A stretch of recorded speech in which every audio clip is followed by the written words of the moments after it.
everyone, in today's video I'll show you guys how you can set up Truecaller on your iPhone. It's quite easy. All you have to do is first of all make sure that Truecaller is installed on your phone, and after doing that simply open the app.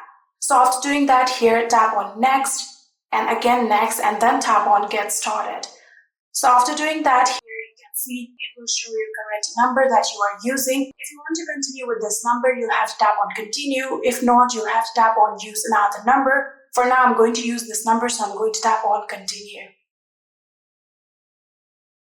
So after doing that, tap on choose. So after you get this pop-up, and if you want this application to track you, you'll have to tap on allow. If not, tap on ask app not to track. I'm going to do just that.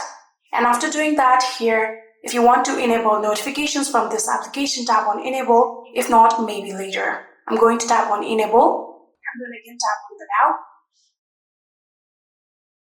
After doing that, here you can see we have successfully set up our Truecaller. If you want to buy the subscription, you can do that by simply tapping on it. If not, you can tap on this cross icon right here and you can see this as my account, and like that you can set up your Truecaller on your iPhone. I hope this video was helpful to you guys.